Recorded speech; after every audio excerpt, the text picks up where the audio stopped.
Hello guys, આજે આપણે બનાવીશું સાબુદાણા બટાકાના બોલ્સ બનાવશું। જો આ રીતના આપણે બટાકા બાફી લીધા છે, 4 બટાકા મોટા બાફી લીધા છે। ત્યાર પછી આપણે ખમણી લેશું। આ રીતના તમારી પાસે મેસર હોય તો મેસ કરી પણ શકો છો। આ રીતના આપણે બધા બટાકા ખમણી લીધા છે। ત્યાર પછી આપણે 2.5 કલાક જેટલા 2 થી 2.5 કલાક જેટલા સાબુદાણા પલાળ્યા છે, તેને નિતારી લેવાના છે, પાણી કાઢી લેવાનું છે। ત્યાર પછી સૂકા થઈ જાય ત્યાર પછી આપણે બટાકામાં એડ કરી દઈશું।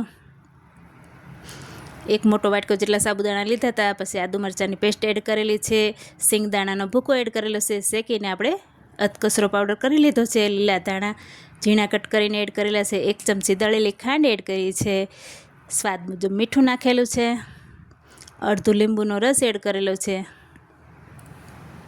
आ रीतना बधो मसालो आपणे मिक्स करी लेशुं। हाथेथी सरस एवो मिक्स थई जाय ए रीतना आपणे मिक्स करी लेवाना छे। जो तमने એવું લાગતું હોય બટાકા થોડા ગીલા ગીલા એવા લાગતા હોય ભીના જેવા, તો થોડું આપણે ફરાળી લોટ પણ એડ કરી શકીએ છીએ। અત્યારે આપણે નથી એડ કરેલો, તમે જો થોડું ભીનું લાગતું હોય તો તમે ફરાળી લોટ એડ કરી શકો છો। જો આ રીતના આપણે બધો મસાલો મિક્સ થઈ જાય ત્યાર પછી આ રીતના ટીકી બનાવી લઈશું। ટીકીની પણ આપણે બોલ્સ બનાવવાના છે। જો જાડી અને મોટી ટીકી બનાવી તો અંદરથી ચડતા બહુ જ વાર લાગે છે। આવા નાના નાના બોલ્સ બનાવી તો ઝડપથી ચડી પણ જાય છે અને ખાવામાં પણ મજા આવે છે। એવા નાના નાના બોલ્સ બનાવી લઈશું। આ રીતના બધા બોલ્સ આપણે તેલ ફૂલ ગરમ કરવાનું છે। ધીમા ગેસે તેલ નથી ગરમ કરવાનું। આ રીતના ફૂલ ગેસ હોય અને તેલ ગરમ થઈ જાય એટલે આપણે એડ કરી દઈશું બધા બોલ્સ।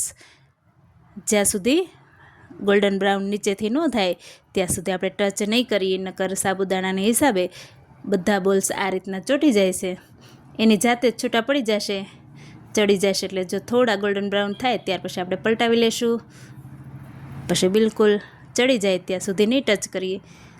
આ રીતના એકદમ ગોલ્ડન બ્રાઉન થાય ત્યારે આપણે નીકાળી લેશું। તમે જોઈ શકો છો કેવા છૂટા પડી ગયા છે બોલ્સ અને કેટલા સરસ ક્રિસ્પી અને ક્રન્ચી એવા રેડી થઈ ગયા છે બોલ્સ। તો આપણે સર્વ કરીશું એક પ્લેટમાં। જો મીઠું દહીં છે, દળેલી ખાંડ અને દહીં છે અને લીલી ચટણી છે, ધાણાની લીલી ચટણી છે, ધાણા મરચાંની। આ રીતના આપણે બધા બોલ્સ રેડી કરીને સર્વ કરી લીધા છે। તમે જોઈ શકો છો કેટલા સરસ દેખાવમાં પણ છે, ફરાળમાં ખાવામાં ખૂબ મજા આવે છે અને પેટ પણ ભરાઈ જાય છે। એટલા સરસ બોલ્સ રેડી થઈ ગયા છે, તમે જોઈ શકો છો। હું તમને ટ્રાય કરીને પણ બતાવું, તોડીને બતાવીશ। ઉપરથી ક્રન્ચી અને અંદરથી એકદમ સરસ ચડી ગયા છે। જો આ રીતના તમને કટ કરીને બતાવશું કેટલા સરસ બોલ્સ રેડી થયા છે। જો તમને મારા વિડીયો ગમતા હોય તો લાઇક, શેર અને સબસ્ક્રાઈબ કરજો। તમે જોઈ શકો છો કેટલા સરસ સોફ્ટ અને ક્રન્ચી બંને સરસ લાગે છે।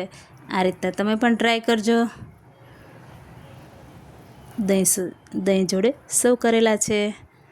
Thank you.